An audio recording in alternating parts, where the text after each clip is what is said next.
Hello, Mateja. Hello, hello. Can you describe yourself and what you do? Okay, I'm Mateja. I come from Slovenia. I live in Gori at the moment, but I was born in a town 8 kilometers away, which is called Radovlica. It's a nice town with medieval, the square and school and everything that municipality needs. When I was a kid, my father inherited some land and he formed. He came from the farm. He was a farm boy, but he was a teacher. He taught gym, and then he inherited the land and he said, "Oh, we'll have a farm," and we started from scratch, as I did here. So I grew with that, with all the skills. It was made of nothing, and we did a lot.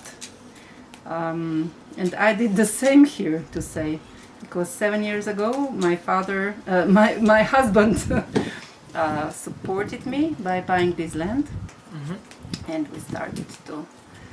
I started to realize what I planned. So I'm a mother. I have 3 kids which are adult now. Okay, they still need me, but not as much as before. Before I was a full-time mother. Okay, I had my job. I helped my husband to write the bills that he had. He's a businessman and he needed me for that part. And I was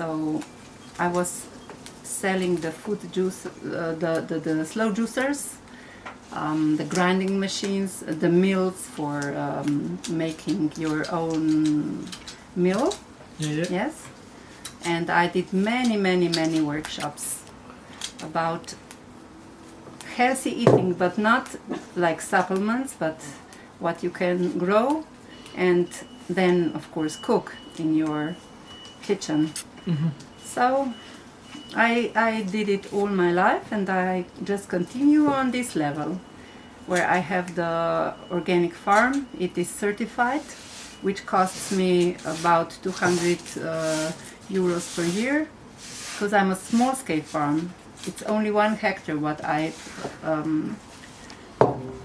of this land around us, but it's a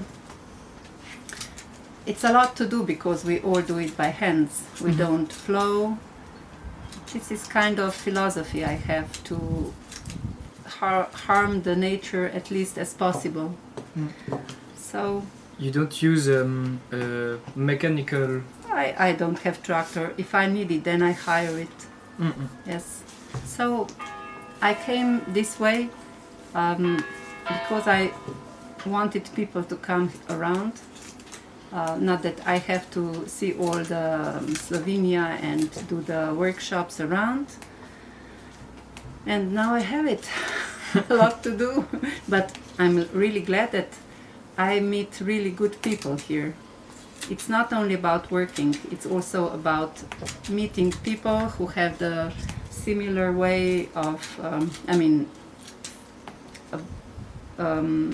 attitude towards life, towards food. So that's it. Okay. What the tourist can do here in the garden when they come? Of course, when they come, I always have a lot to do. So almost normal is that I didn't feed the chicken. Okay, I did them now that you're here, or Jure is here. Yeah. But if not, then I give them the basket to go and feed the chicken.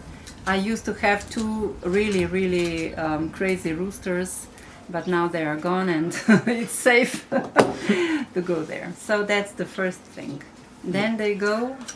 I say you go around the garden yourself, experience it in your own pace. So if you are crazy about herbs, smell them, chew them, whatever. Then you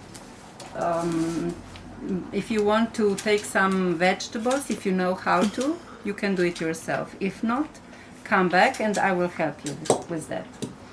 So then they can smell the roses. We have so many fragrant roses we collect every day. I mean, from late May to November, to first frost, something is blossoming. Then they can also eat some berries. At the moment we are in the season of raspberries and blackberries and a little bit of strawberries, because I learn all the time, and now I have them for the first year, and perhaps next year I'll have them more, and I will advertise they can pick the strawberries by themselves. Okay. Yeah, but hey, I'm not sure. Yes, so I'm learning as well. I don't want to give them too many directions, because they can really stay here as long as they want. 1 hour, half an hour, half a day, 2 whatever weeks. they want. And 2 then, weeks, of like, course, yeah, why not?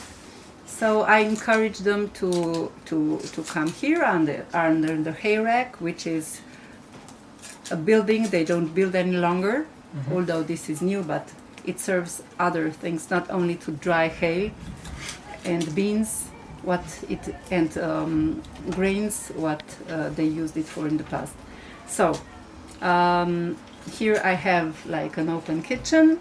They can try some products that we make, like pesto, jam, syrup, and they can refresh themselves with the hydrolat. I will do that actually. At the moment I have 2 muscat sage. I like it a lot. So that's it, and they can leave whenever they want, and they can make questions. They can help me, whatever they want. Okay, so there is a lot of interaction. Yes. It's really good. Yes. Really nice. So for the garden, Yes. do you know how many varieties of fruits and vegetables do you have? I don't know. I mean, I don't know the number, but there are really many. I think that I have 80 types of herbs. Okay. Yes, then like, I don't know, to say 30 types of vegetables. And I can tell you for fruits that I have like, I don't know, 10 kinds of, but mostly berries. I mean, I don't sell anything else than berries. Yeah. I have a garden at the house, but those don't produce much. Okay. The trees. And I have chicken as well. You have to ask me about the chicken. Yeah. Yeah. The chicken, because I have seen in your video on Facebook that you have a lot of you add a lot of chicken before. Yes, there more is than now. Less and less now. You know what? The food is also organic, and it is not cheap. So to do it effective, it's no use, because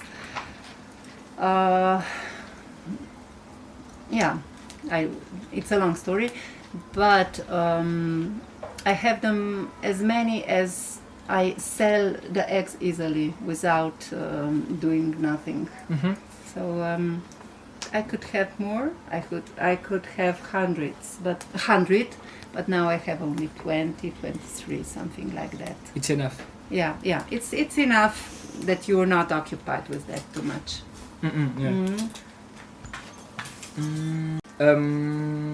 How do you do to have a lot of harvest without non-biologic things? I grow things that can do that they don't need a lot. I don't have huge quantities. I mean, it's like a giant garden. It's not that I have, I don't know, half a hectare of raspberries, because then diseases spread faster. I don't know. I use effective microorganisms zeolite? Zeolite, and then the algae. I also use I don't only feed the ground, but also feed the leaves. Okay. I couldn't say other stuff. Yeah. Okay. You do some projects with your harvest, like what? I do syrups, rose syrup, mint syrup, which we cut the leaves. We don't need only leaves, so this would be for drying. Okay. Okay, but this will be for syrup. Okay. Yes. So you just leave it like this. So I'm almost ready now. This is black mint. No, not chocolate mint, not black mint. So then I do these two syrups. I could do the elderflower syrup, but I don't have time to do it in the spring, so I just dry for tea. So I do many mixtures, like 4 at the moment of herbal teas. Okay. I do the herbal salt, so I dry a lot of herbs for salt. Yeah. Then I make jams. Rose jam? Yeah, rose jam is the latest, because this year I have no harvest of currants and not enough raspberries because I had frost, and you have to adjust. Then what else do I have? Marmalade? Yeah, like I said, from currants, and sweet rose is the rose petal jam. I also I have a lot of aronia, so I do make syrup, juice, aronia juice, which is pure. It's rich in vitamin C and other antioxidants.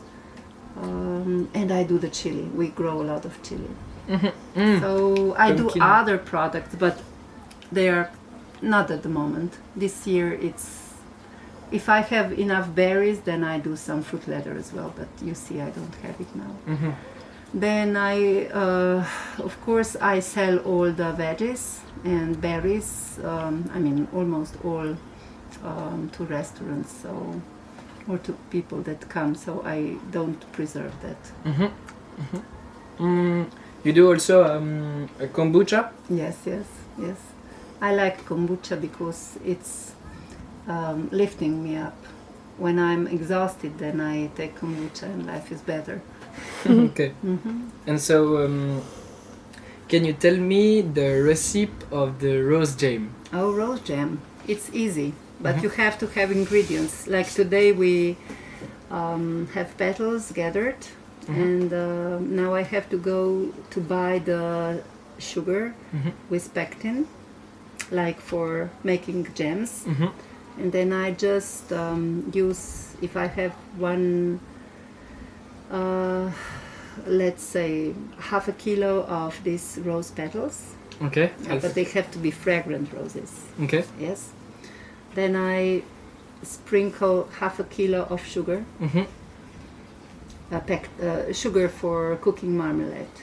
Okay, with pectin and everything. And then I just rub it. Okay. The smell of roses is even richer. And then I leave it for a day. Okay. And then I add 7 deciliters of water. 7? 7, yes. Okay. Not the whole liter, 7 deciliters. And one shot, like 1 shot of lemon juice. And then I cook it all together.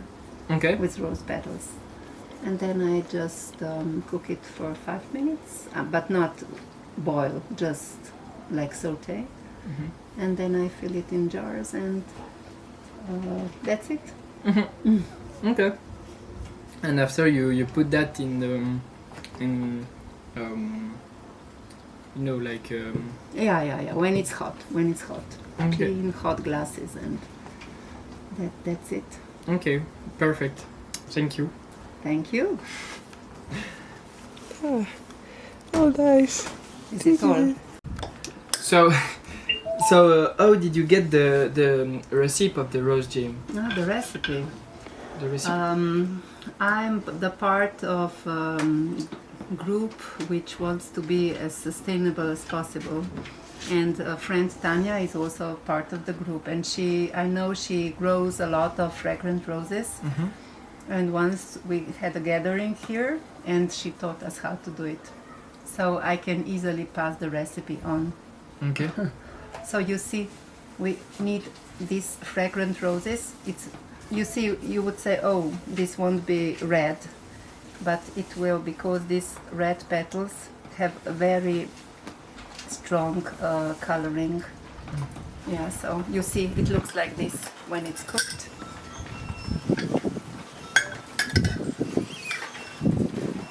Yeah, wasps love it. So then you can eat it with yogurt, or put on ice cream. Okay. Or this, I just made this when the group of young volunteers was here. We grinded meal, we grinded the wheat together. Yes. I was here. And then you just take it like this. So these are like pancakes, shredded pancakes. And they didn't, of course, eat it before. This is the part of culture of Austro-Hungarian Empire. Okay. Yes, but this is it's like you don't have time to make pancakes for like 10 people and you make this. It's easy. It's the same. Yeah. So you see, I have eggs. I also this year I grew the wheat, which is really old type of wheat from here. Yeah. So now I can do it from really local ingredients.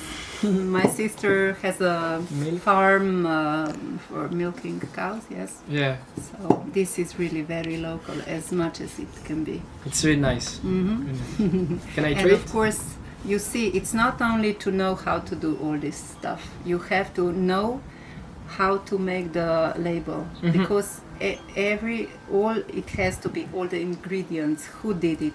It has to be in 2 names. It has to you have to follow the standard of the European Union. Everything is like it has to be.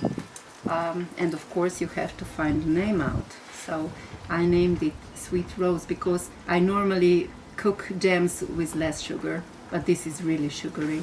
But that's why the name is in Slovene Slatka Vrtnica, and in English Sweet Rose. Okay, perfect. And I have a very dear friend who makes this for me, and of course this is also her work. Her name is Andrejka Čufar.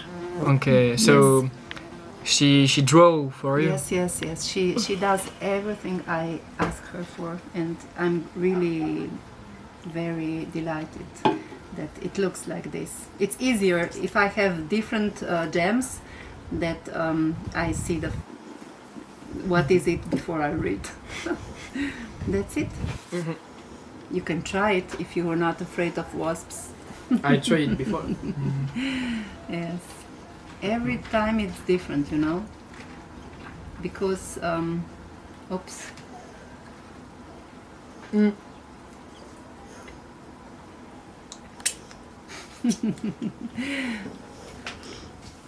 It's good. Okay. Nice.